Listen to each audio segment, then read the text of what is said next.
Quero retomar hoje então com você a nossa série de sermões Alcançar o Mundo, uma ideia de Deus. Quem sabe qual é o número do sermão de hoje? Se fosse o salário, você não esqueceria. É o 13º sermão hoje, e hoje nós vamos entrar na última parte da nossa série. A primeira parte nós falamos sobre a motivação da grande comissão. E a motivação da grande comissão é a glória de Jesus. A segunda parte da série nós falamos sobre o mandamento dentro da grande comissão. E o mandamento dentro da grande comissão fala sobre a autoridade de Jesus, está baseado na autoridade de Jesus. A terceira parte dessa série nós falamos sobre a mensagem da grande comissão. E quando falamos sobre a mensagem da grande comissão, nós estávamos nos referindo à vida de Jesus. A mensagem da grande comissão é a vida de Jesus sendo partilhada, sendo compartilhada com o próximo. E agora então, enfim, a última parte da série, nós iremos falar sobre o mensageiro. E quando vamos falar sobre isso, falaremos sobre a presença de Jesus. Abra sua Bíblia, por favor, no Evangelho de Mateus, capítulo 28, a partir do verso 16. Mateus, capítulo 28, a partir do verso 16.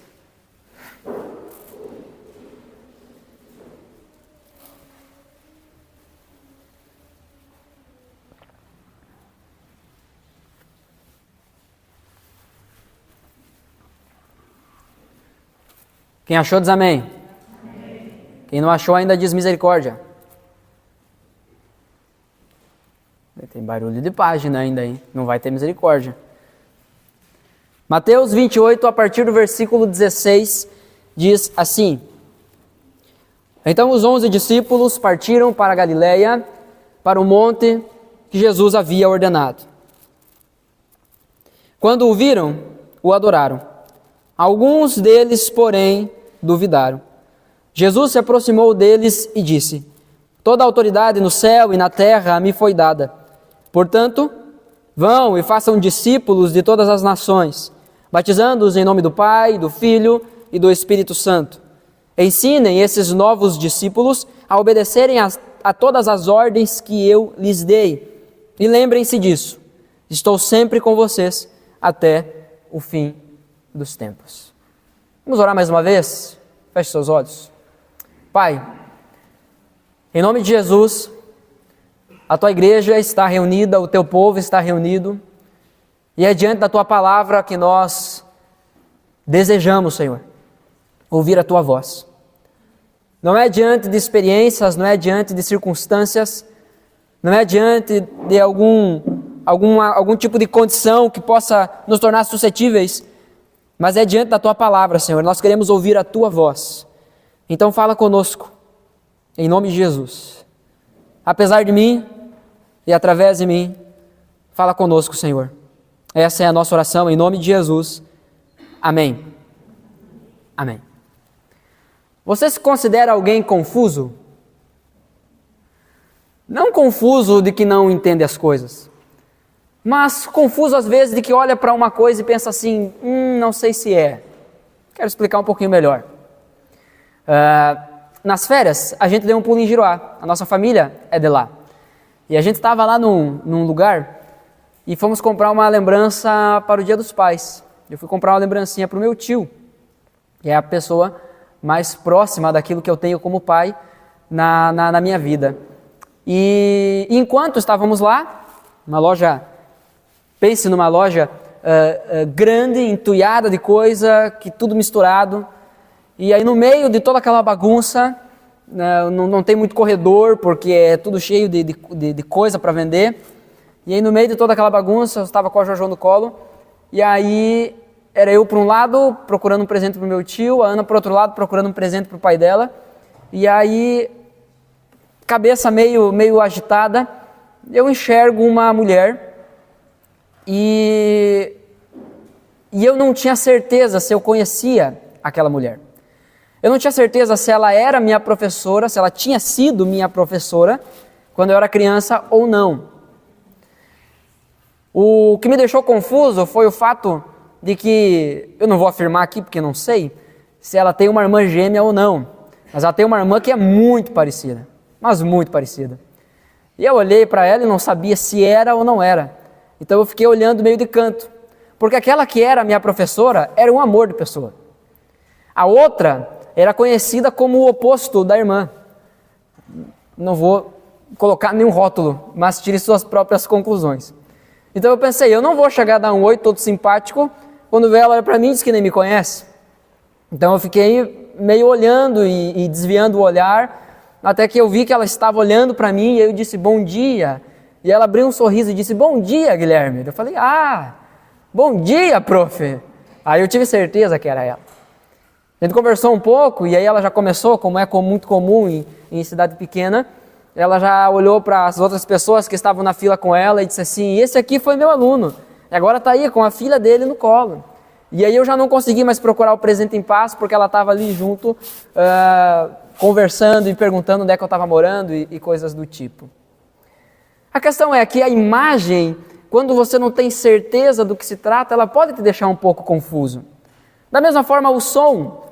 Quando a gente fala e há uma outra voz ou um outro ruído que sobrepõe, é difícil entender, é difícil ouvir, é difícil visualizar quando tem algo que está competindo ou quando tem algo que está confundindo aquilo que nós temos diante de nós ou aquilo que nós estamos tentando entender. Bom, o fato é, já ficou muito claro que nós recebemos uma missão. E iremos cumpri-la, amém? Mas para fazer isso, nós como mensageiros precisamos nos comportar de uma certa forma. Há um padrão a ser seguido, falamos sobre isso em outros sermões. Falamos sobre o método de Jesus. Falamos sobre a forma como Jesus deseja que as coisas sejam feitas. Falamos que para revelar Jesus, em primeiro lugar, nós precisamos imitá-lo. Conhecê-lo, para então imitá-lo e assim poder revelá-lo aos outros. Isso já está claro. Já está claro que nós somos esses mensageiros. Então eu quero, nessa última parte da série, fazer um esforço junto com vocês, de olharmos para alguns mensageiros, ou melhor, alguns textos que falam sobre o mensageiro especificamente. O mensageiro dessa boa nova, o mensageiro do Evangelho. E hoje, o título do sermão, Luiz, pode botar aí, o título do sermão, um mensageiro bem-sucedido.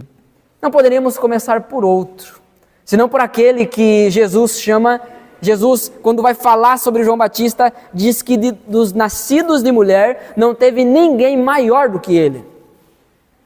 Um cara que tinha uma moral enorme com Jesus, e não era só porque era primo de Jesus, mas tinha uma moral enorme com Jesus. Na verdade, esse título, o mensageiro, ele se aplica muito à vida de João Batista. Se você conhece pelo menos um pouco da história de João Batista, você é capaz já de concordar comigo no início dessas informações. Mas para entendermos isso um pouco melhor, eu quero convidá-lo a abrir a sua Bíblia no texto base dessa noite. O texto base desse sermão, Marcos capítulo 1, a partir do verso 1. Marcos 1, a partir do verso 1. Se você estava em Mateus, é só virar uma página.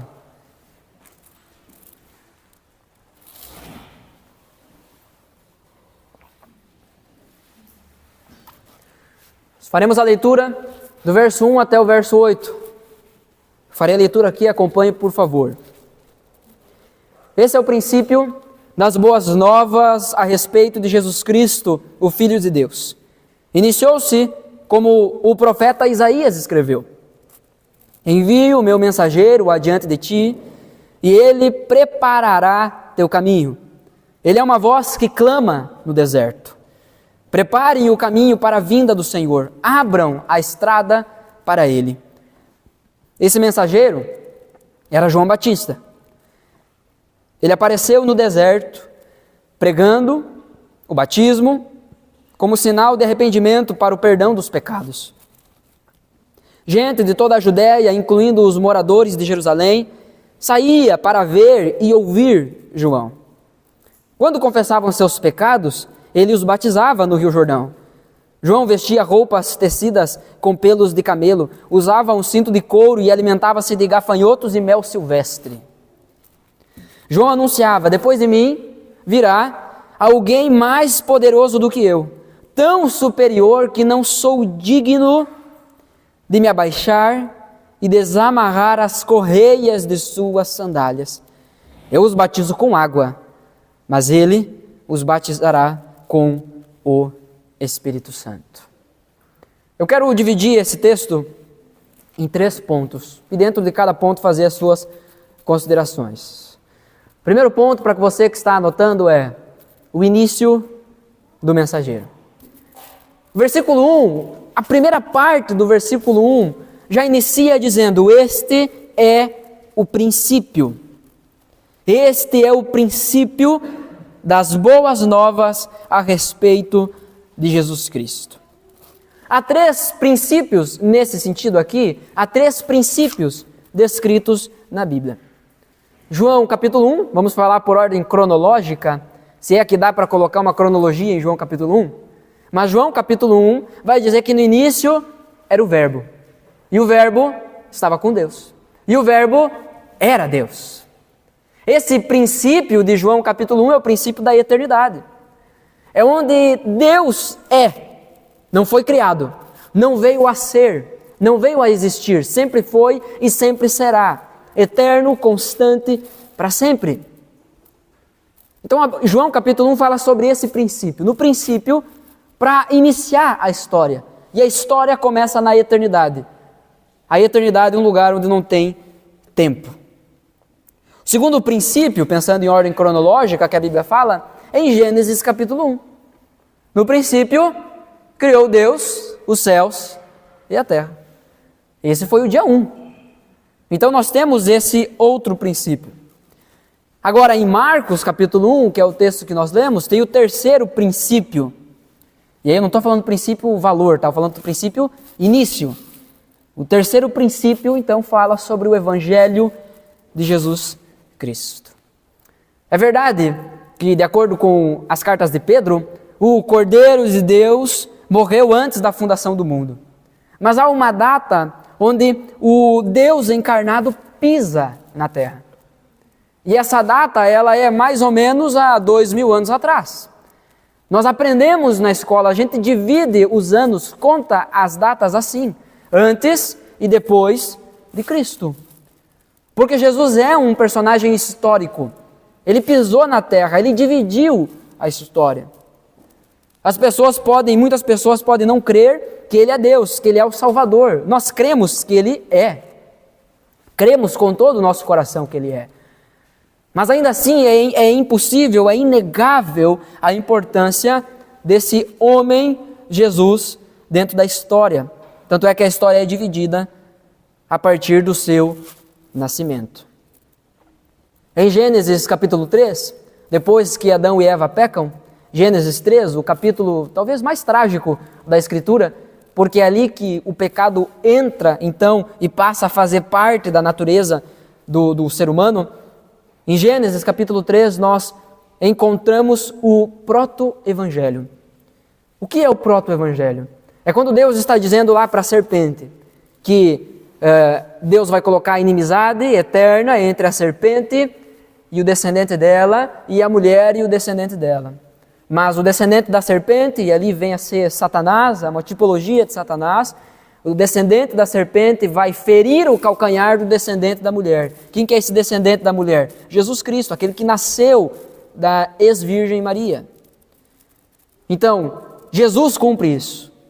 Nós temos o proto-evangelho, nós temos sinais do evangelho já no início da narrativa bíblica, lá em Gênesis.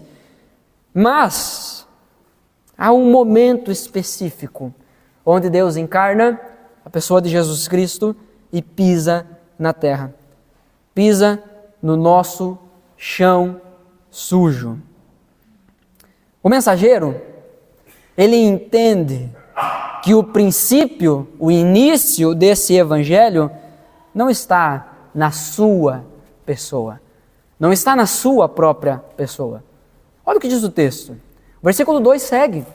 E ainda que o evangelista Marcos vai citar apenas o profeta Isaías, que é um profeta maior, conteúdo mais extenso, aqui nesse texto há dizeres de 2 profetas. Há 2 profecias aqui. A profecia de Malaquias e a profecia, é claro, também do profeta Isaías. Malaquias capítulo 3, versículo 1, a parte A, é a primeira parte aqui então do versículo 2, que diz: vejam, envio o meu mensageiro que preparará o caminho diante de mim. Aí vem o versículo 3, aí sim, isso nós encontramos em Isaías capítulo 40, versículo 3. Ele é uma voz que clama no deserto: preparem o caminho para a vinda do Senhor, abram a estrada para ele. Isaías 40, versículo 3, vai dizer: ouçam, uma voz clama, abram caminho no deserto para o Senhor, preparem para o nosso Deus uma estrada reta na terra desolada. O início da jornada do mensageiro, de um mensageiro bem-sucedido, passa em primeiro lugar por ele entender isso. O início não está nele. O início não começou nele. Porque não importa quão remoto seja um lugar que um missionário possa pisar o pé, ele só chegou lá porque Jesus estava lá antes. Porque Jesus decidiu salvar aquele povo antes. Porque Jesus decidiu que aquele povo ouviria a pregação do Evangelho antes. Ninguém tem a autoridade, o direito, ninguém pode afirmar sobre si mesmo: agora que eu cheguei aqui, o Evangelho, ou agora a salvação chegou. Não começa em nós. Uma série de coisas acontecem antes que eu e você possamos chegar a um lugar que ainda não foi pregado o Evangelho. Uma série de coisas acontecem para que eu e você cheguemos para conversar com alguém, seja na nossa cidade, ou seja fora daqui, seja no bairro que você mora ou no outro lado da cidade. Uma série de coisas acontecem fora de você para que, através de você, então, você consiga pregar e proclamar essa mensagem. O início do Evangelho de Jesus Cristo não começa com o mensageiro. João Batista é esse mensageiro aqui, o texto está dizendo isso, no versículo 4. Esse mensageiro era João Batista.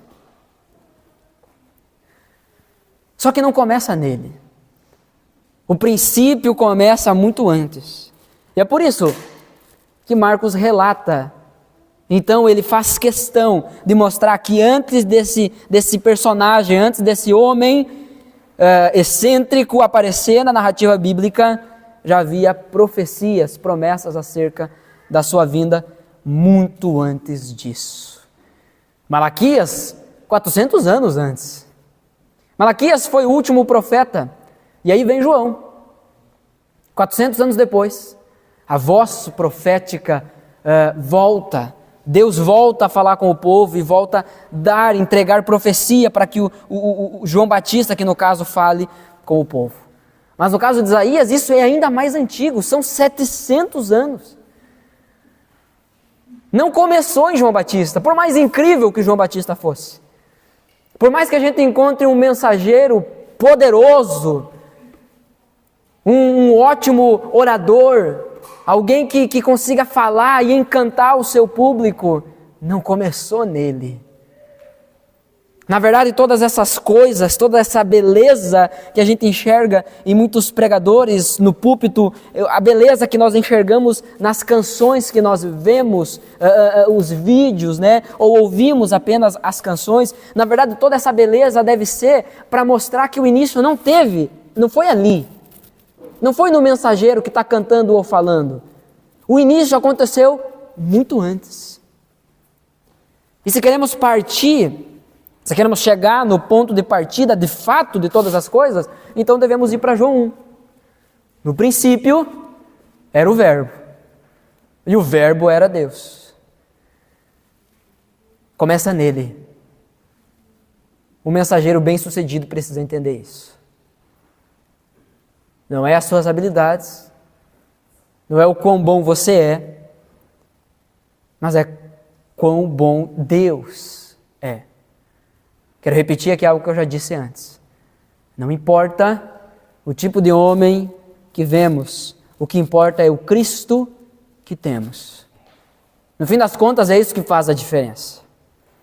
Mas vamos em frente. Dos versículos 4 até o versículo 6, nós vamos encontrar as características do mensageiro. Esse mensageiro era João Batista, e ele apareceu no deserto. Enquanto muitos pregadores da época procuravam holofotes, João Batista vai para o deserto. E não é que João Batista foi para o deserto assim, deserto tipo Saara, sabe? Não tem água, só areia. Mas a ideia era lugares desérticos, lugares onde ninguém morava, lugares onde ninguém parava, era só passagem. Talvez uma beira de estrada, por assim dizer, mas era uma localização, uma localidade que ninguém parava, ninguém acampava. Era esses lugares, era para esse tipo de deserto que João Batista se direcionou. Perceba que ele não se detém em pregar nas praças públicas ou nas esquinas movimentadas, como era a prática dos mestres da lei e dos fariseus. Você lembra disso, né? Em Mateus capítulo 5, 6 e 7, que ali nós temos o sermão do monte de forma mais concisa, mais completa, perdão. Nós vemos ali Jesus no capítulo 6, exortando, chamando a atenção dos mestres da lei e dos fariseus. Por quê? Porque eles oravam, eles davam esmola e eles jejuavam e faziam isso em público. E faziam isso aos quatro ventos. Tudo aquilo que eles faziam, que era piedoso, que poderia trazer talvez alguma fama espiritual, eles tentavam fazer na frente de todos os outros, para que os outros enxergassem eles e falassem: ó, parabéns, tu é o crentão, desce para ti, tu é um touro velho, entendeu? Um touro forte. Era essa a expressão? Como é que é a expressão? Tu é um touro selvagem, né? Parabéns, tu é um touro selvagem. Mas João Batista ele vai na contramão disso. O que isso nos ensina sobre ser um mensageiro bem-sucedido? Será que ser um mensageiro bem-sucedido repousa no fato de receber muitos aplausos? Foi muito impactante, irmãos, tudo aquilo que nós ouvimos nesses dias lá em Itaara, lá no ABG. Alguns conhecem aqui o acampamento Batista Gaúcho. Mas principalmente na parte, depois no momento só com os pastores, nós tivemos ali sessões, eram 3 sessões por dia, e tivemos sessões de 3, 4 e às vezes até mais do que 4 horas. E foram muita conversa, foi muita troca de experiência, mas algo sempre chamava a atenção. Que todos aqueles que tentavam se tornar algum tipo de referência para o mundo, acabavam perdendo isso. Acabavam se perdendo no meio do caminho.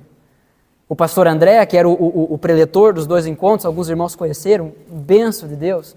Eu não lembro se ele falou isso no primeiro ou no segundo encontro, mas uma hora ele mencionou assim, que tem uma igreja lá do fulano tal, que é um pastor que ele mentoreia, e ele disse assim,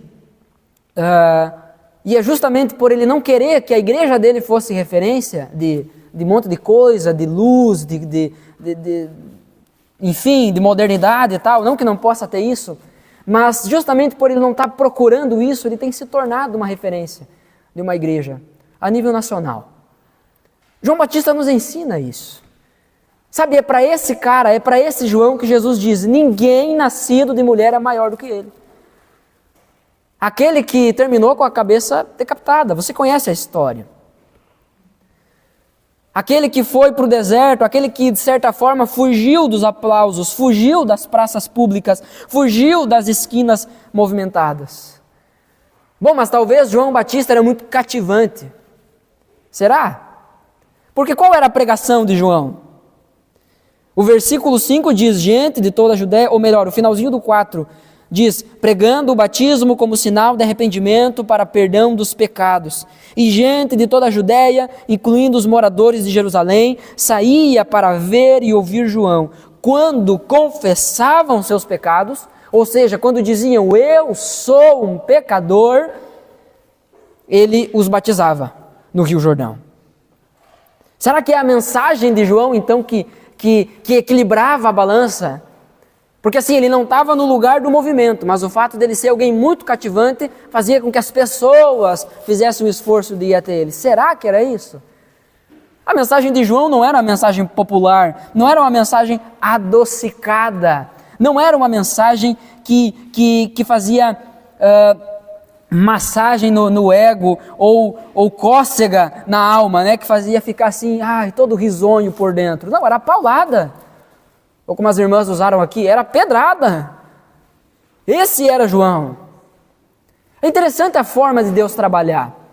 Porque faz 400 anos que o povo não recebe uma profecia. E aí vem João. E João vem com o quê?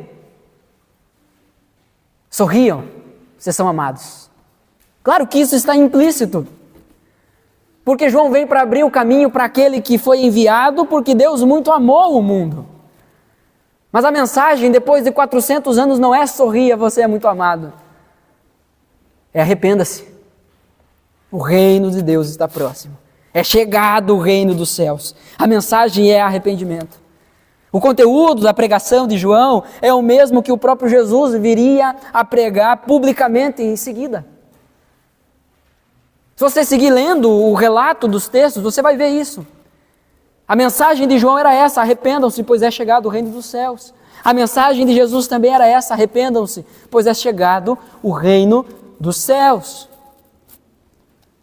Não era porque a mensagem era cativante. E nem mesmo a imagem de João chamava a atenção pela beleza. Hoje, quando a gente fala sobre alguns personagens da Bíblia, pelo menos para a geração mais nova, ou mais atualizada, mais tecnológica, a imagem que vem na cabeça é a imagem do The Chosen, né? Então, quando você pensa aí no João Batista, você pensa naquele cara mirradinho, só barba e cabelo. Provavelmente não foge muito daquilo não, porque o cara vivia no deserto, comia gafanhoto e só tomava mel. Não dá para esperar que ele fosse um bombadão cheio de vida. Mas a questão é que toda a região, ia até ele para ouvir as suas palavras, inclusive da própria cidade de Jerusalém, que era o centro religioso da época. Era onde habitava, era onde morava e estudava os caras mais crânios da lei, os caras mais crânios do judaísmo, da lei judaica.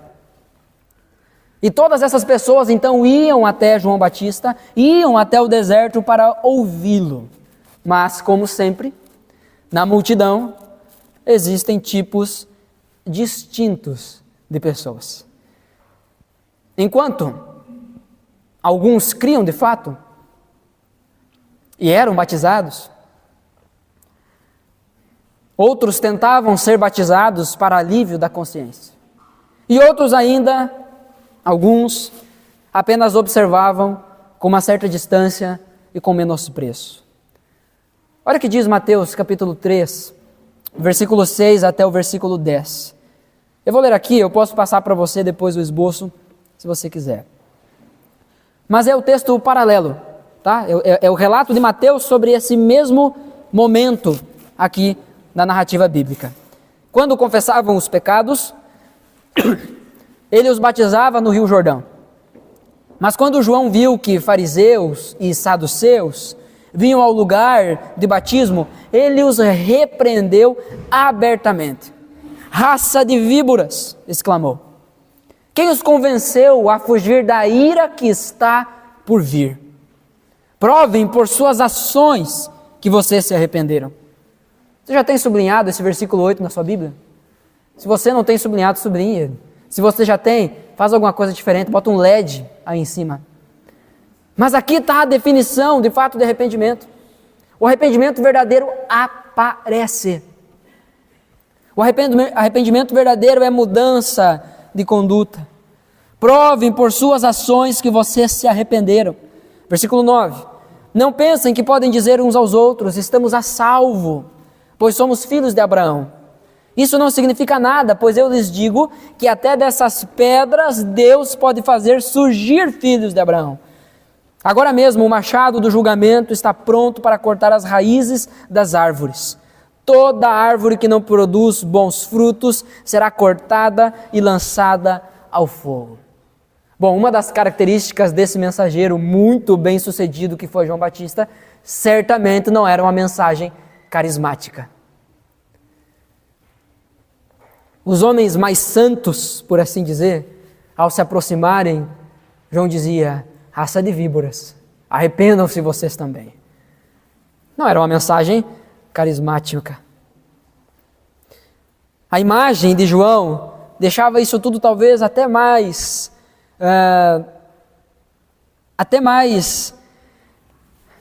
me fugiu o termo agora, mas assim, indesejado, a mensagem mais indesejada. Porque João era uma figura estranha, pois sua vestimenta e dieta não era igual à vestimenta e à dieta da maioria. Mas havia um significado nisso tudo. Ele era um profeta. João Batista, a última preocupação de João Batista era se as pessoas estavam gostando do lugar onde ele estava pregando, se as pessoas estavam gostando do que ele estava falando, ou o que ele estava vestindo ou comendo. Não que isso não significasse nada, nós já vamos falar sobre isso. Mas havia um significado nisso tudo. Ele era um profeta. E ele não era um profeta qualquer. Ele era o profeta prometido. Aquele que viria no poder de Elias, para abrir caminho para o Messias. Malaquias, capítulo 4, versículo 5, vai dizer, vejam, eu lhes enviei o profeta Elias antes da vinda do grande e terrível dia do Senhor. Eu não vou ler todo o texto, mas o contexto aqui é uma profecia que aponta para o surgimento de João Batista. O profeta que depois de 400 anos vem para abrir caminho para o Messias. Esse é João. Ele vem no poder de Elias. O estilo de vida que João Batista adotou deve ter despertado, no mínimo, curiosidade em Jerusalém entre os religiosos. Porque a forma que os religiosos andavam eram com roupas finas, com joias penduradas. Partes de suas roupas equivaliam a dias e dias e dias de salário das pessoas mais pobres, que muitas vezes estavam sendo oprimidas pelo Império Romano e oprimidas pelo próprio povo dali.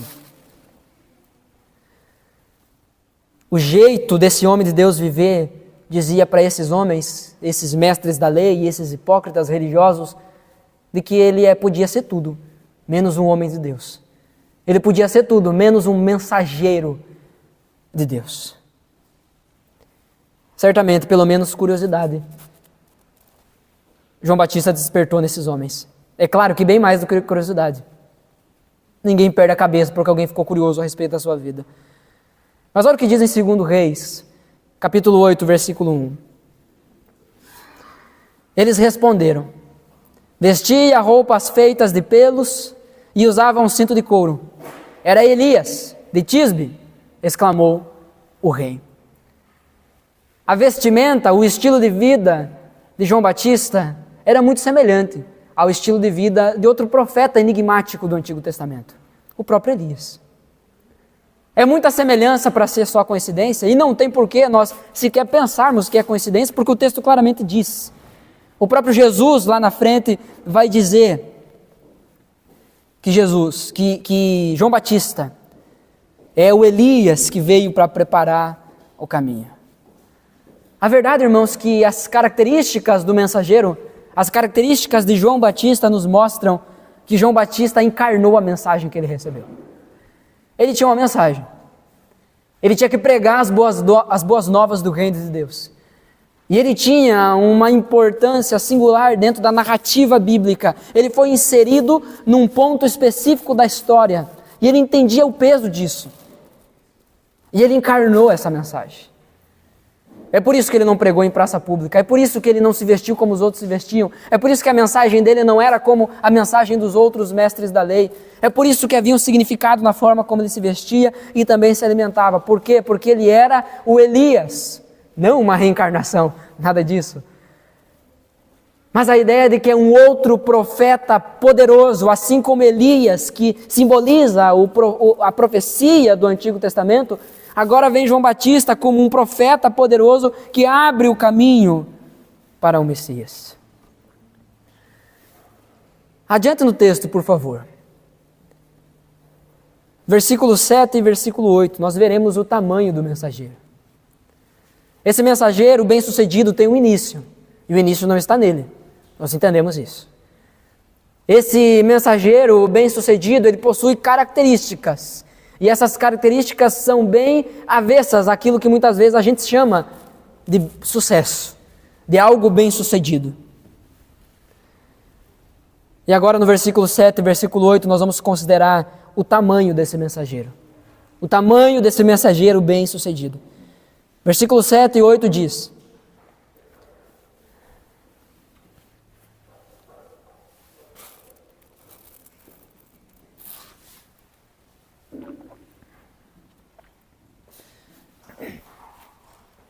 João anunciava: depois de mim virá alguém mais poderoso que eu. Alguém tão superior que não sou digno de me abaixar e desamarrar as correias de suas sandálias. Eu os batizo com água, mas ele os batizará com o Espírito Santo. O servo nunca será maior do que o seu Senhor. Jesus disse isso. Você se lembra? Jesus disse isso. O servo nunca será maior do que o seu Senhor.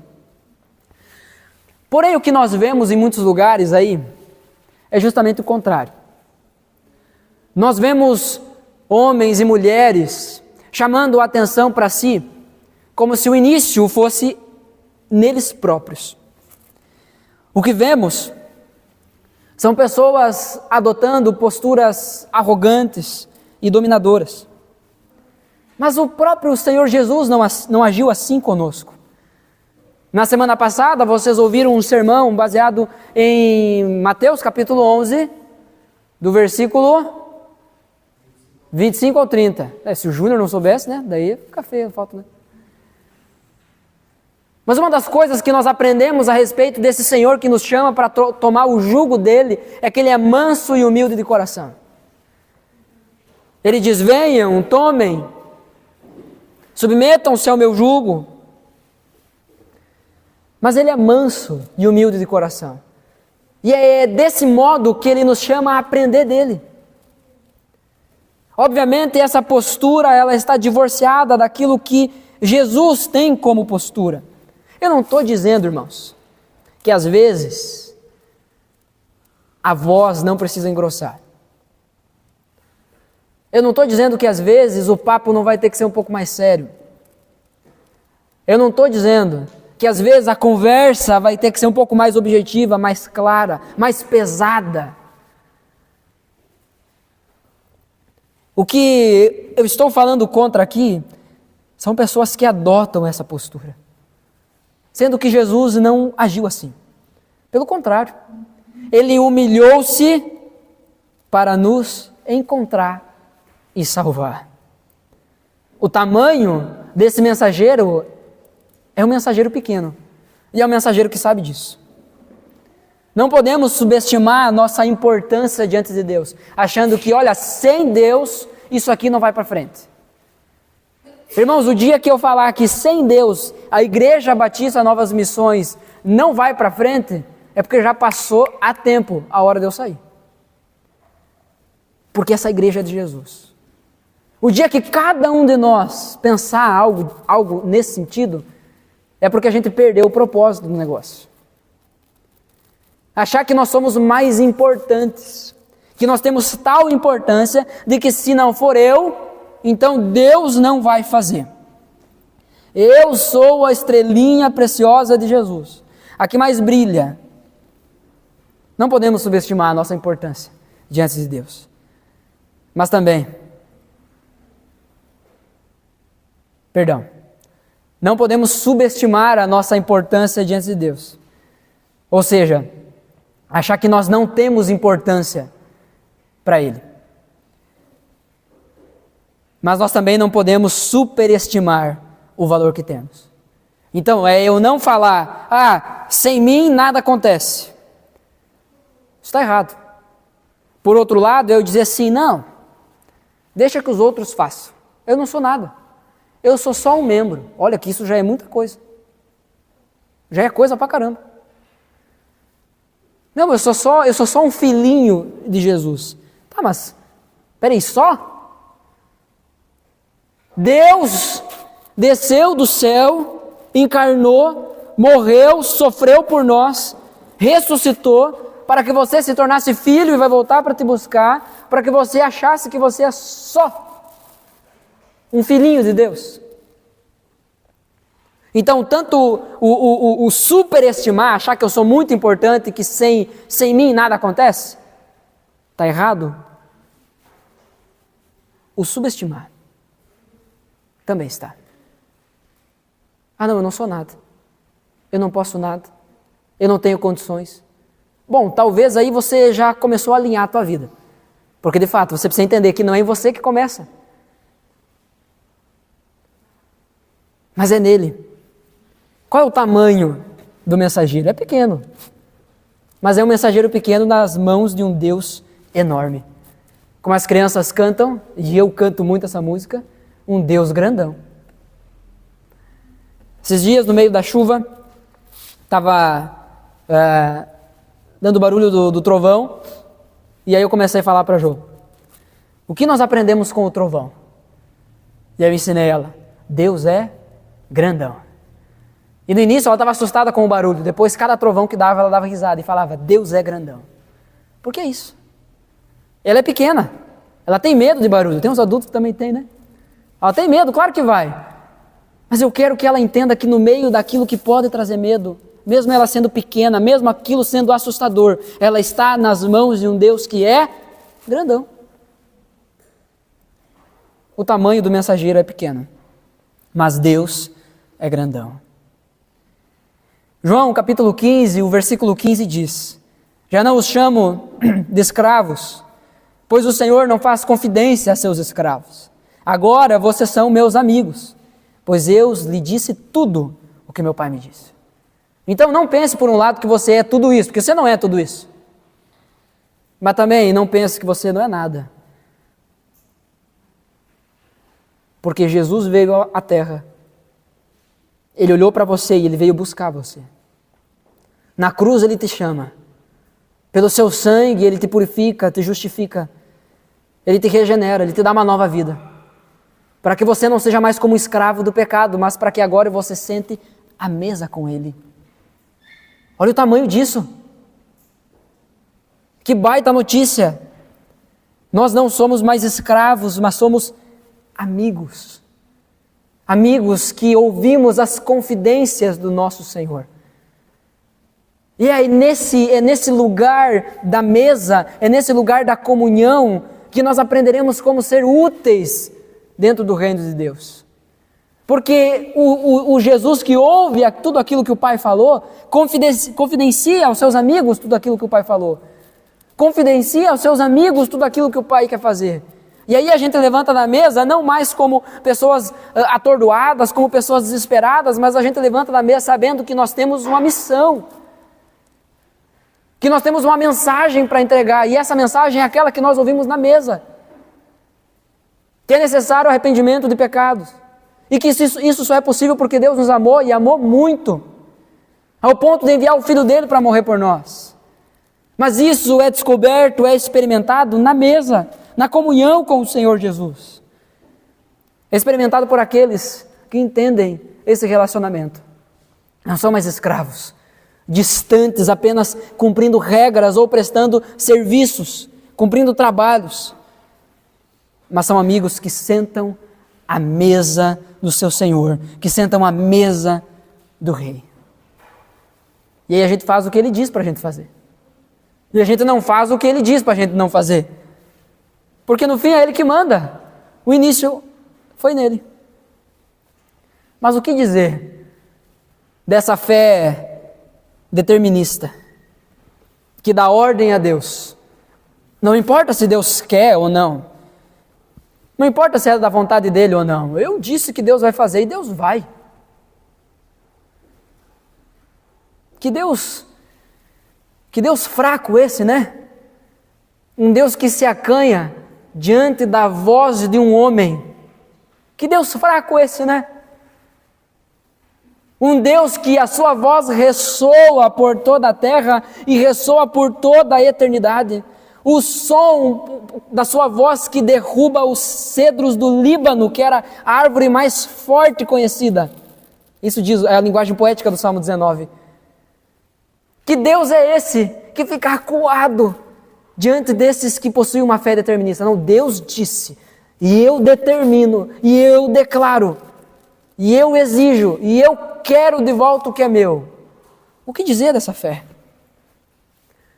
Nessa postura de fé, que na verdade é uma fé demoníaca, o que realmente importa é o que eu quero e como eu quero. Às vezes até eu posso querer algo que é correto, mas eu quero do meu jeito, no meu tempo, nas minhas circunstâncias, no meu estilo, com o cheiro que eu gosto, com a aparência que eu gosto. Eu não quero uma profecia de novo de Deus na cara de um João Batista fedido e mirrado, que mal sabe se vestir. Eu quero poder chegar e adentrar no templo, onde os óleos essenciais sobem, onde o incenso está lá perfumando o lugar, onde aqueles que proclamam a palavra estão sempre bem vestidos, aparentemente com tudo em ordem, sabe, com toda a pompa. Não. Deus não faz as coisas do jeito que a gente quer. A gente precisa saber o tamanho que nós temos. O mensageiro, o servo, nunca será maior do que o seu Senhor. Nós precisamos estar atentos para não abraçarmos o Evangelho assim, nos nossos termos. Se querermos, se desejarmos entrar no discipulado de Jesus, de acordo com os nossos termos, não é no discipulado de Jesus que nós estamos entrando, é no nosso. E aí já não resta salvação. E aí já não resta mais nada para nós. Porque estamos seguindo um Jesus de acordo com as nossas próprias expectativas, perspectivas, convicções. E a nossa esperança é vã, a nossa fé é inútil num Jesus assim. Agarrar-se, portanto, a um evangelho com os seus próprios termos, com os meus termos e condições, é como abraçar o vento. Eu não pego nada, eu não consigo agarrar nada. É como estar em queda livre e na tentativa de agarrar, abraçar algo que vai salvar a minha vida, errar a mão. É isso que é tentar agarrar um outro tipo do evangelho. É isso que dá a tentar pregar um outro tipo de evangelho. Nós não podemos, irmãos, nem mesmo pregar esse evangelho em termos inventados ou até mesmo atualizados por nós. Não, porque essa mensagem de arrependimento era só de antigamente. Não, continua sendo hoje. Então, prazer, bem-vindo ao antigamente. É assim. Essa é a nossa mensagem, irmãos. É por isso que o discipulado ele é muito mais eficaz via relacionamento. Porque você pode dar pedrada e fazer carinho ao mesmo tempo. Mas você não pode só fazer carinho.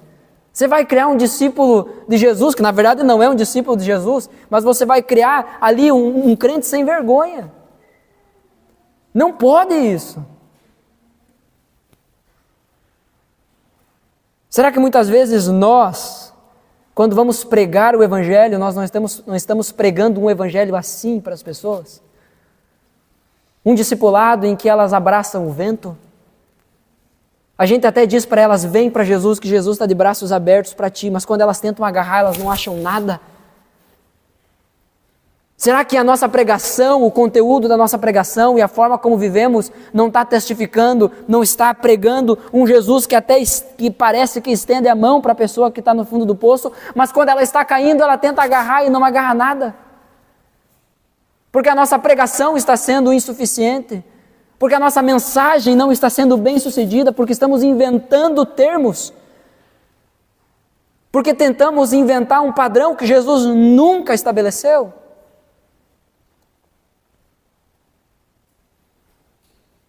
Não podemos pregar esse evangelho. Se os outros quiserem atualizar o evangelho, que atualizem. Se os outros quiserem mudar o evangelho, que mudem. O meu desejo, na verdade, é que o evangelho me mude.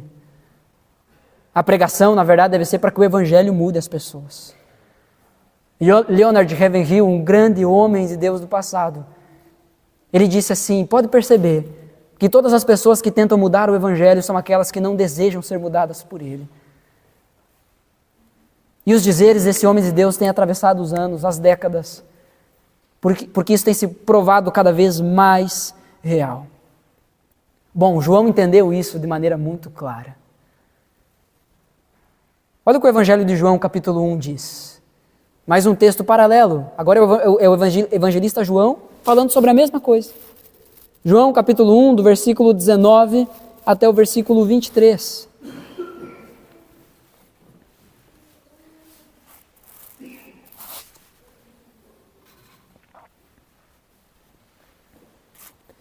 João capítulo 1, versículo 19, versículo 23 diz: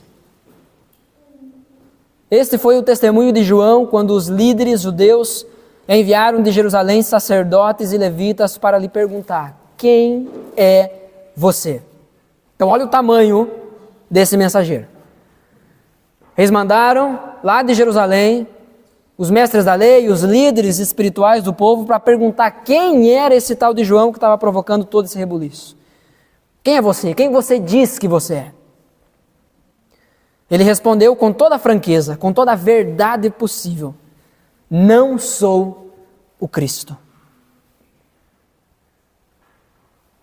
Dentro do contexto de João, ele não poderia ter respondido melhor. Há muitas formas de a gente dizer quem a gente é.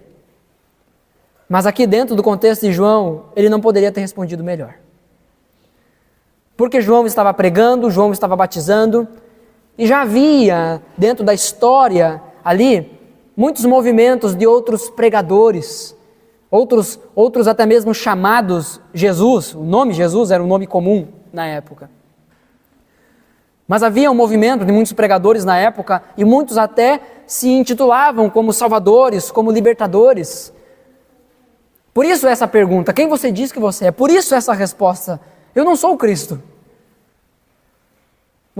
Você consegue dar essa resposta? Você entende o seu tamanho ao ponto de dizer: eu não sou o Cristo? Porque por mais que a gente saiba que não é, às vezes agimos como se fôssemos. Porque se você revelar fraqueza, se você abrir seu coração, se você confessar pecado para alguém que está confessando o pecado para você, se quando alguém chegar e exortar você dizer: é verdade, é isso aí mesmo. Eu tenho erros na minha vida também. Com isso você está dizendo: eu não sou o Cristo. Será que você consegue fazer isso? Adotar essa postura? Porque aqui ninguém é louco, ninguém é maluco de dizer: eu sou o Cristo. Nós vamos dobrar teu joelho e nós vamos orar por ti. Ninguém aqui é louco de dizer isso. Mas às vezes a postura que nós adotamos, parece que não entendemos o nosso tamanho. Quem é você? Eu não sou o Cristo. Então quem é você? Perguntaram eles. É Elias? Não, respondeu ele. Eu não sou o Elias do Antigo Testamento. É o profeta por quem temos esperado. Até a isso João Batista diz: não. Afinal, quem é você? Precisamos de uma resposta para aqueles que nos enviaram. O que você tem a dizer de si mesmo? E aí João responde através do texto bíblico. E ele responde confirmando que sim, que ele era o profeta aguardado. Olha o que ele diz: eu sou. João respondeu, versículo 23, João respondeu com as palavras do profeta Isaías: eu sou uma voz que clama no deserto. Preparem o caminho para a vinda do Senhor. Qual é o tamanho do mensageiro? O tamanho do mensageiro é uma voz. Ela não precisa ser vista. Ela não precisa ser lembrada. Ela precisa ser ouvida. Ela precisa ser praticada. João Batista entendeu qual era o tamanho dele. Eu não sou o Cristo. Eu não sou Elias. Eu nem ouso dizer que eu sou o profeta aguardado. Sabe o que eu sou? Eu sou aquilo que a palavra de Deus diz que eu sou. Eu sou aquele que vem abrir o caminho para alguém que é muito maior do que eu. Tanto é que eu não sou digno nem de desamarrar o cadarço do seu tênis. Eu não sou digno de desatar as correias da sua sandália. Eu não sou digno disso. Ele é muito maior do que eu. Como mensageiros, essa é a postura que devemos adotar. Diante disso, portanto, para ouvir e praticar, o início do nosso tempo como mensageiros do Evangelho está dentro dos planos do Senhor para o avanço de seu reino. Nada começou em nós. Eu nasci no tempo certo. Se não for eu, não tem. O Deus que te criou, Ele já tinha todos os dias da tua vida contado, antes mesmo que qualquer um deles existisse. O Deus que te trouxe à luz, através da vida da tua mãe, é o Deus que formou as tuas mãos, os teus dedos, as tuas unhas, no ventre dela, quando ninguém estava vendo. O Deus que te fez, o Deus que te formou, é o Deus que tem contado todos os fios da tua cabeça, o cabelo da tua cabeça. O Deus que te formou, te criou sim, para esse tempo. Mas nada começou em ti. Começou nele. Entender isso é parte do movimento importante para sermos mensageiros bem-sucedidos. Nada começou em nós. Os lugares que frequentamos, o tipo de coisa que toleramos, os lugares que frequentamos, será que não temos nada para aprender com o fato de João Batista não querer permanecer nos lugares públicos onde as pessoas eram adoradas? Então sim, os lugares que frequentamos, o tipo de coisas que toleramos, a roupa que vestimos, a comida que comemos e bebida que tomamos, tudo isso passa uma mensagem. E como mensageiros do Evangelho, qual mensagem desejamos anunciar? João Batista não tolerou uma imoralidade dentro do povo de Deus. Ele denunciou. E denunciou quem tinha poder de arrancar a cabeça dele. E o fez. Qual é a mensagem que desejamos anunciar através da nossa vida? É uma mensagem de perfeição? É uma mensagem de, ei, olha para mim, eu sou o Cristo? No anúncio do Evangelho transformador de Cristo, nós devemos ser ousados, pois o próprio Cristo está conosco. Você se lembra do que diz Mateus 28, 20, né? Eu estarei com vocês todos os dias, até o fim dos tempos. Seja ousado. Prega o Evangelho. Proclame essa mensagem, porque o próprio Cristo está com você. No anúncio do Evangelho transformador de Cristo, devemos ser humildes também, pois o próprio Cristo está em nós.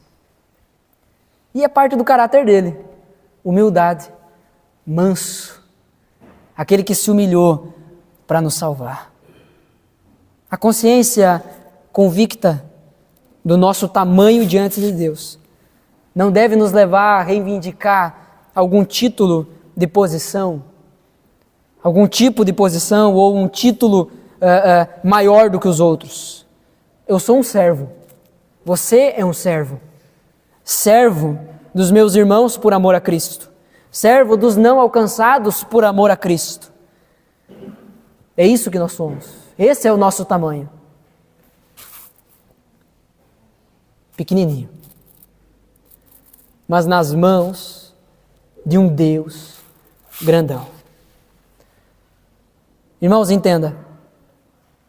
Não é nosso papel tornar eficaz a pregação e o batismo. Porque é nisso que Jesus resume o fazer discípulos. Portanto, vão, façam discípulos de todas as nações, fazendo o quê? Batizem-os, em nome do Pai, do Filho e do Espírito Santo. E ensine a obedecer tudo aquilo que eu ordenei a vocês. Não é nosso papel tornar eficaz a pregação e o batismo.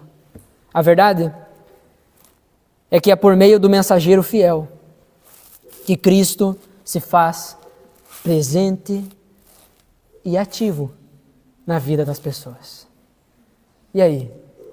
Que tipo de mensageiro você quer ser? Fracassado ou bem-sucedido? Eis o padrão de um mensageiro bem-sucedido. Afinal, esse deve ser o nosso desejo também, assim como João Batista. E por que isso? Porque nós recebemos uma missão e iremos cumpri-la. Através de nós, o mundo conhecerá e se alegrará em Jesus. Amém?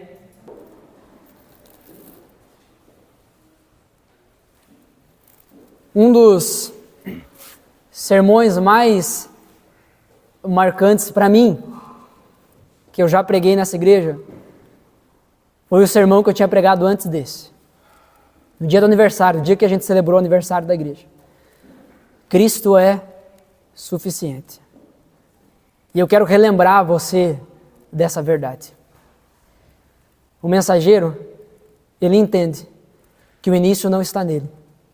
Ele entende que as características não é sobre ele próprio, mas é sobre o padrão de Jesus. E ele também tem uma consciência convicta do tamanho dele. Porque Cristo é suficiente. Eu não preciso ser grande, o meu Cristo é. Eu não preciso ser poderoso, o meu Cristo é. Eu não preciso falar alto, o meu Cristo fala. Eu não preciso me preocupar em entrar no fundo do teu coração, porque o meu Cristo entra. Irmãos, a verdade é que o nosso Cristo é suficiente para o sucesso da nossa missão, para o sucesso da nossa mensagem. Então vá, pregue, e que com essa certeza de que Cristo é suficiente, você seja bem-sucedido para a glória de Jesus e para o avanço do reino dele.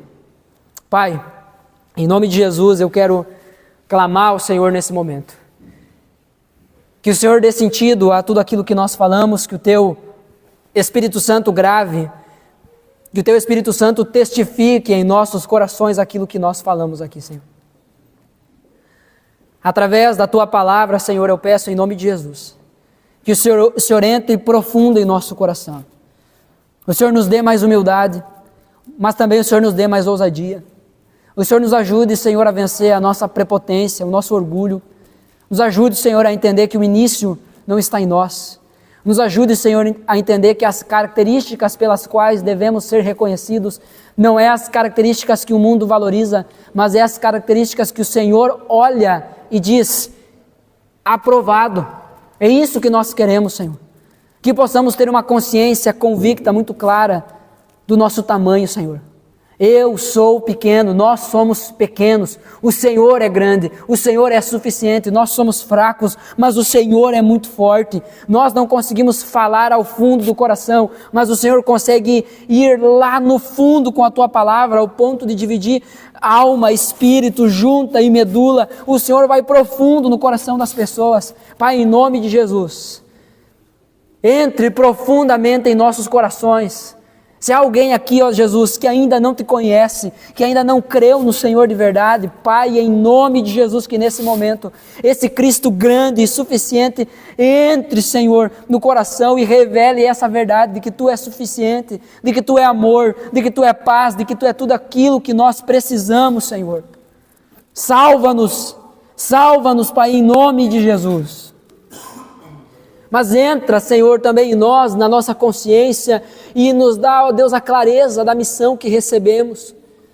É claro que como igreja nós devemos cumprir essa missão, mas, Senhor, há um aspecto pessoal, há um aspecto de cada um, que cada um deve assumir contigo, Senhor. E nós queremos isso, nós queremos ser mensageiros bem-sucedidos, para a glória do Senhor e para o avanço do Teu reino, Pai. Mas que na ânsia de fazer tudo isso, não venhamos a nos perder. Que possamos ensinar tudo aquilo que o Senhor ordenou. E isso tudo se resume nisso. Cristo é suficiente. Em nome do Senhor Jesus. Essa é a nossa oração. Amém.